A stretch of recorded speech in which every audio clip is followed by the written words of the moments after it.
Welcome to part 2 of my chat with Emily Chang. Part 1 was an introduction to Emily and the origin story of how her spare room became headquarters for her social legacy. Today, she's going to share how you can decipher what your spare room is and why a social legacy is even something worth making time for. So thanks for coming back, Emily. It's my pleasure. Thanks for having me again.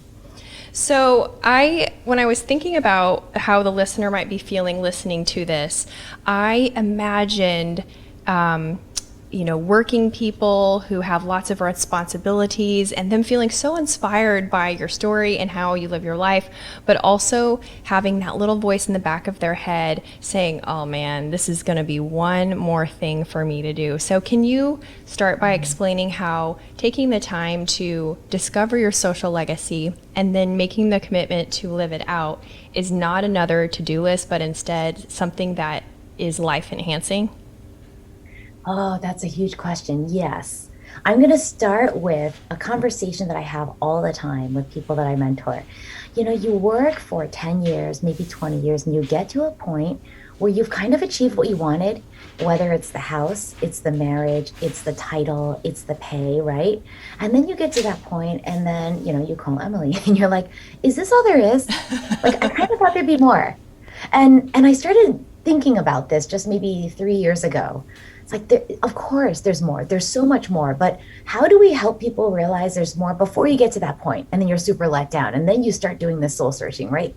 I suppose they call it a midlife crisis for a reason. So how, like pre-midlife crisis, do you get to the point of saying, midlife is nothing? Like, I'm still on that same upward slope. And I know what that sort of pinnacle is going to look like for me. And that's where I started thinking about how do we articulate this social legacy idea? The idea that we aren't just chasing a title or a pay or a certain representation, whatever that looks like for us, of a successful life. It's like what is the thing we're going to leave behind? In last episode, we talked about purpose. I started off there, which is like, what is our purpose? Nobody really says like, God, my life, the reason I was born was to be a marketing director. I mean, maybe they do, but generally they don't, right? So what were you born to do? I think that's just an interesting question. And it's been asked many times, many ways by different people who are all very sort of like provocative in a really good way. I think for me, I just started realizing, like, especially for those in the business world, how do we start having that dialogue in an intentional and personal way? I think it comes down to, it's not, let me encourage you to go do something charitable. Let me encourage you to consider what corporate social responsibility looks like in your company. Instead, it's, what were you uniquely made to do? And something I realized as we started to have more and more kids in our spare room, a lot of people will make the comment like, how do you do this again? Or how do you give up a kid after you've raised them for 6 months? And there isn't an easy answer. It's not like, oh, because of this, it's I think what we were made to do. Like, whether it was when I was single or when my husband and I were a young couple or a more mature couple, or whether it's the three of us with my daughter now, it's something that's really easy for us. And I think giving is an easy, joyful thing when you're at the heart of giving what you're good at. That's so true. Yeah. So when you change your mindset of social legacy from obligation to expression, I'm expressing what's inside of me, then it's natural and it's got to come out anyway. And so that there's less of a barrier there to, oh, okay, now I got to do my volunteer thing. And it sounds like it helps prevent a midlife crisis, which is reason enough for me to look into it. So, and the other thing that I loved that you said is that you didn't say this, but you said it, your social legacy is not your job title. Yeah, it definitely isn't. I think the other part of the answer is, I think life is entropic. So I'm a science nerd, right? Entropy is that things move toward randomness. So if you find that you're working on an assignment, it will take up all the time you allot to it. If you have stuff, it will fill up your room. Life fills what the space that you give it. So if you have a way to integrate, we talk about work-life integration a lot, right? If you have a way to integrate, it's not that, exactly to your point, this is my 1 hour a week that I put toward volunteer time. Instead, it's like, what do I give joyfully? How do I love to do that? And how does that seamlessly weave into the fabric of my life and who I am? And I think, here's a quick little soundbite. When Teo, the kid who we kept the longest and almost adopted, when we gave him to his forever family, I was an emotional mess for about 3 months. Like, people at work would just see me suddenly sit in a meeting and just start crying. And I had the best boss in the world. He'd be like, ignore her, she's fine. Because he knew that I wanted to keep working. And he had asked me one day, he said, how can I help you? How can I help you when you're emotional? I'm like, just ignore me. Something just came to mind and I thought of him, right? I'm okay. And so he would do that. We'd be in a room. He's like, don't look at her. She's fine. Keep going. He was amazing. But I remember coming home one night and I was just crying. And my daughter was like, come on, Mom. And I said, Hun, don't you miss him? Like, do you feel like there's a hole in our lives? Is what I asked her. This was the hardest thing.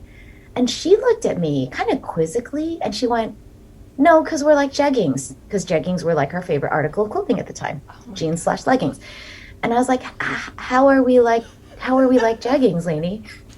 And she was like, well, Mom, we stretch to fill people who come in our family, and then when they leave, we just go back. And I was like, oh, okay, frame of reference, got it. Oh my gosh. But I think that's a really good example. We were jeggings. And when you're in the middle of giving what you're made to give, it doesn't feel it, the pain comes from like, I miss my son, right? But the giving is incredibly joyful, and you make time for it because life is entropic. And so you create this jar of things that are important to you, and they all mix together in the time and the space that you allot. Oh, that's so good. And speaking of time, when you were the CMO at Starbucks China, that is when you took a year off to write your book, The Spare Room. Yes. Now, from what I Yeah. know about Chinese corporate culture, that doesn't really align. So that seems divergent. So how did you come to the decision that you were going to take a year off in order to write your book? It wasn't an intentional decision. I would say I'm a very intentional human, least so when it comes to my career. So whenever people are like, can you give me career advice? I'm like, yeah, I'm not the right person to ask because I was pre-med and I was enrolled in med school, right? And then I ended up at P&G, and I used to have this quote I loved: dance to life's rhythms instead of making life march to yours. So I'm a big believer that when you're in the middle of the things that you love to do and you're thriving, that's when you're going to be the most successful. So I've kind of leaned into opportunities. It was not a deliberate career path. I never made the decision to say, let me go work at Apple. It never crossed my mind that they would want me. It never occurred to me that I could go work in hospitality. It wasn't even on my radar. So each opportunity was something that found me, and it turned out to be something that sounded really interesting, where I felt like I could contribute and also learn. And I'm a simple person. It's a simple formula. So what happened was somewhat magical with the book, because I didn't suddenly say, I'm going to go write it. In fact, probably around 2017, I said, I'm going to start writing down these stories. Like, before we forget them, let's write them down, because there's some incredible things that we've had the privilege of experiencing, and they've really changed who we are. So I started writing these stories. I was at a dinner party in Shanghai, and somebody sat on the TEDx committee. She's like, God, that'd be a great TEDx talk. So I put the book on the back burner, and we did the full TEDx experience, 9 months of preparation. It's a very rigorous thing. It's hard. And, these are emotional stories for me. So I think I was a tough speaker to work with, quite honestly. And I afterwards thanked them very much. And after the TEDx talk, I kind of just put the book on the back burner. Like, I'll write some stories here and there, but I feel like the stories were told. And then it just kept coming up. And so on the weekends, I started allocating in like 2019 and 20, let me allocate 4 hours every weekend where I'm going to go lock myself away from my beloved family and try to write. And they were super supportive, because they love our stories too, and they want to see them, kind of show up on paper.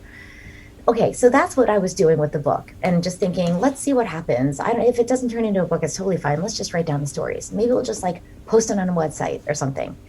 And then one day we're at dinner, and my daughter, long story short, basically says, I'm an American. I've never lived in America. I think I'd like to try it.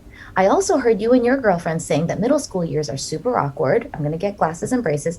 So I don't want to go to another country when I'm awkward. So I kind of want to go now. I was like, okay. She thought it through. It was a reasonable request because she grew up in China. So I was like, well, I I joined Starbucks in China, so I don't know if they have opportunities, but let me talk to them, and maybe next year, when you're going into sixth grade, we can find an opportunity. And you can't even make this stuff up. That was on our family weekend when we have dinner together, because a lot of times during the weekday I come home late. Within that week, I got a call from the global CMO, and he's like, "Look, I've got this role. It's a 6 month temporary. Would you be willing to consider it?" And I was like, on the spot, basically, yes, I would. And I do have Asian parents, and you're right. Within the Asian culture, it's a little bit untraditional. Not only taking a year off to write a book, but leaving a 2 decade career for a 6 month temporary assignment. Like, what are you thinking? And why are you going to America? My parents are like, what? But I was like, I just had this conversation as a family, and it just magically made itself available. So yes, I'm in, and that's kind of what's always happened. So we went to Seattle and did the 6 month assignment. And then at the end of the 6 months, there wasn't a full-time role, because of course I was open to that. I love the company. I love what the brand stands for. And I was like, you know what? It's time to write the book. This is the year. Seattle is gorgeous. We knew it wasn't probably permanent. So even when we first moved, we were like, should we just rent an apartment? We're like, no, we want to give our daughter the full American experience. So like, short of the apple pie, we bought a beautiful home, much bigger than we needed, because we wanted it to be easy to resell, with this fabulous view, walking distance to one of the best public schools. Like, she got the full American experience. And for that year, I got a standing desk, just like I have now. My husband made me. And I just looked over this beautiful scene, and I wrote the book. And I was like, well, look, let's not define success, because that takes the fun out of it. We're just going to write and see what happens, giving myself a year, because I told Lainey she could have a full school year, right? And then within that period, like, the magic just continued. One day I was like, well, I think I need an agent. I don't even know what that's like. So the other day my daughter asked me, like, how do you find a drug dealer? She's like, what? It's illegal. So where does somebody find a drug dealer? I was like, that's a super good question. I have to tell you, like, when I was in high school, people did drugs. I don't know where they got them. Like, honestly, I've never, that's just not my thing. So I had the same feeling about an agent. I was like, where do you get an agent? It's like, where do you score a hit? So that's amazing. We ended up, my daughter and I have these great conversations. I love this so between much. the jeggings and the drug dealer, I think, yeah. Oh, that's good. So anyway, like, long story short, we ended up finding an agent, and then I was like, oh wow, that's surprising, that's awesome. And then the agent's like, you need a website. So that's why I have this website, and it was the first introspective experience of, like, how do I describe who I am in the form of a website that's not just career? Like, who am I as an author? I don't know who I am as an author. So that was really interesting. And then they started to look at publishers, and we found this amazing publisher, and they're a dream to work with. You hear about all these nightmare stories, you hear how tough it is to find. Within 1 year, almost to the day, found the agent, got the website up, found an amazing publisher, confirmed and signed the contract, and off we went. And then I had an opportunity to think about what my next job was going to be. Wow. It couldn't have been more perfect.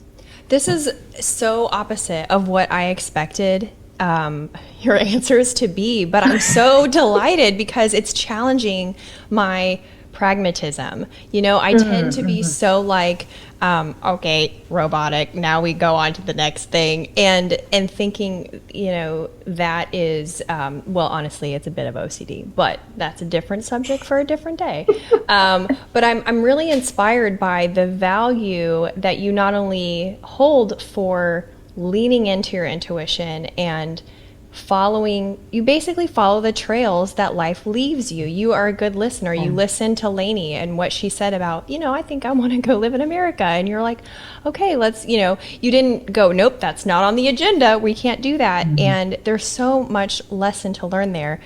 And so I'm probably going to have to play this back and listen to it a couple times to, absorb all of it fully. But for our more pragmatic friends, do you think you can give some tips on how to find the intersection of a fence and offer, or at least how to begin that way of thinking for those who are not used to thinking like that? Totally. I mean, I talked about how people were kind of getting to achievement of what they thought was success, and then kind of going, is this all there is? What's next, right? And so I started to think about how to dissect this. So the book, I was advised by my publisher not to use this word, so I do need a better word, and yet I'm going to record it once again. It's sort of like a workbook, because I'm a nerd. I think like workbooks. And I spent 11 years building my career at Procter and Gamble, where everything is modeled and systematized in a way that helps people digest and grow, right? So it's very designed in that nature. The stories are stories. They're amazing stories. And I felt incredibly humbled to have the chance to meet some of these folks and and try and do my best to write their stories. But at the end of every chapter, there's a series of exercises, reflections. I would Because what even I call want it is like a not just, journal. It seemed journally to yeah. me. Yeah. Oh, okay, that's better. I think Debbie will like that better than workbook. Okay, we're moving to journal. You're Yes. welcome, Debbie, Debbie. if you're listening, you can thank Meredith. But that's exactly what it is, because I don't want you to read the book and be like, oh, that's cool, but I don't know what to do with it. Yeah. Like that's the whole point. It's like, let me help you if I can share what I know. So chapter one is all about how I stumbled upon an offense, and like what's your offense? How many people in a room of 10 could raise their hand right away and articulate, this is my thing, and what I'm observed is a lot of people do know, but they don't know what to do about it. So for those who don't know, chapter one ends with a very, oh, it's one or two. It's offense and offer. But anyway, forget the number. Offense is about a very systematic way to identify what is that thing for you that stops you in your tracks above all else, that tells you this isn't right. Somebody has to do something. And if it has to be me, I will, because that's how much it bothers me. So I thought about all these different frameworks and models, and ultimately the UN's 17 Sustainable Development Goals felt like the most comprehensive, honestly. I know, like the nerd in me comes out like with every possible answer. So No, I I use love that. that because you don't even know how many things that you've mentioned in our two combined episodes so far that have Yeah. shown up as a pattern in recently recorded episodes. So my big smile that you're seeing is because Yeah. I'm like, oh my gosh, we just talked about this in another episode, like, or what you're mentioning, we just talked about. So Yeah. no, it's beautiful. So I'm seeing the breadcrumbs. So continue. Oh, awesome, awesome. So yeah, we go through the goals, but we don't just like lay them out, because they're relatively overarching, and some of them are not very clear on what they mean, right? So I spent a lot of time. I was driving my family crazy at every single meal. I was like, did you know that X% of blah, blah, blah, blah? Did you know that Y% of people live in poverty? Do you know how many people don't have water? Do you know? And it was really mind opening for me. And I hope that that kind of tangibility helps bring those issues to something very concrete and real to readers. So at the end of that chapter, something will register. And so it's written as, you're right, a journal where you lay out at the end of it, like, okay, this is my thing above everything else that I've just read and reflected on. This is the thing for me. Okay, so that's one. The second thing is, then what do you offer? And people will think about money. Okay, so you want me to make a donation? Maybe. People will think about time. Is it my hour of volunteering that we talked about earlier? People will think about resources like Suitcases for Hope. I always think is such an interesting example. A woman found out that foster children have a tough enough life as it is, but every time they move, they have to carry all their things in a plastic bag, and there's no dignity in that. And everybody's got extra suitcases lying around, so why don't we put those two things together? Like, that's a beautiful example of offense and offer. So offer can be anything. So how do you define what yours is? So again, I kind of built a framework and a series of reflective exercises to think about what your offer is. And it kind of took a lot more pages than really my publisher maybe wanted. But at the end of it, we all agreed, like, at the end of this, you should be able to articulate, here's my offer. Okay, so then chapter 3 is all a series of stories of how people found the intersection of their offense and their offer. And that's what we're calling your social legacy. And so at the end of chapter 3, there's a series of exercises that then says, okay, lay out your offer, lay out your offense. What is that intersection? And it doesn't just say fill in the blank. We try to take people through, like, okay, how do I think about that? What are some questions that I need to be asking myself? What could this look like? And how does it manifest? And what would that desired outcome, actually be and materialize and impact my day-to-day life and the loved ones, because they end up sharing everything that I decide to invest in.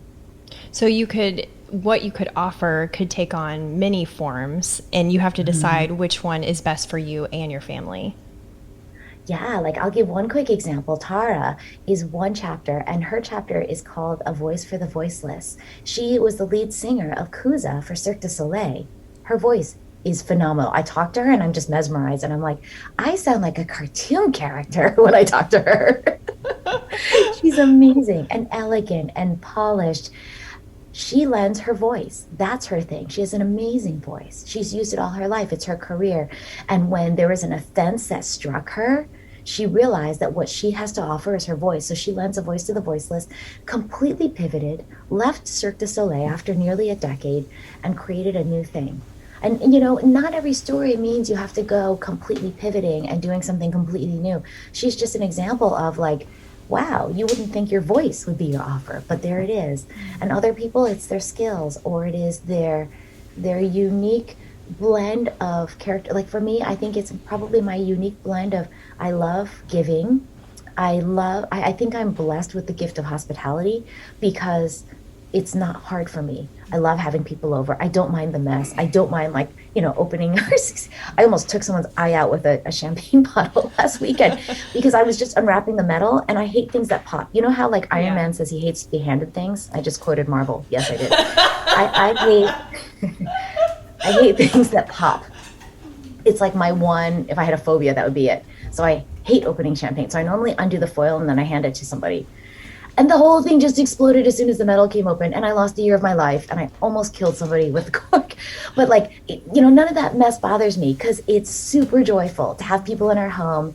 And I'm going to talk about the Dooleys, one of our favorite family friends. Their youngest daughter, she used to come to our house and like lay on the couch and smell it. I love Alicia. I'm like, what's she doing? And Jen's like, she loves your home. It's the smell of home to her. Oh, And that, like, now it's years later, I still think about that because that gives me more joy than anything on my resume. That somebody would come to my home and feel so at home that they want to smell it because they're like, oh, this is comfort for me.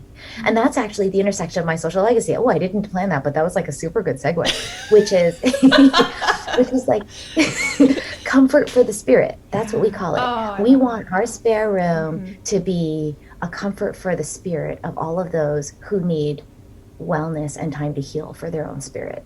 wow. So what people have to offer is probably something they're already doing or that Totally. they already have. And it's just using it in a way that is more intentional and purpose filled. I love that. This has been so amazing. Thank you so much for the gift of making these episodes with me. And I encourage anybody that's listening or watching to buy her book. So tell us when the book comes out and how people can buy it, please. Thank you. So the book comes out on April 6th. It's still kind of bizarre to say that because, imposter syndrome sets in and you're like, wow, like my book? Yeah. Okay. So yes, and it's going to be on Amazon, Walmart.com, Barnes& and Noble. If you want to find it, I'll put all the links on my own website, which is social-legacy.com. That's amazing. Thank you again, Emily. You are a rock star. That's a wrap. Woo! Oh, thanks. Hey, thanks for watching. If you want to see more bright, meaningful entertainment, then make sure to subscribe and hit the bell.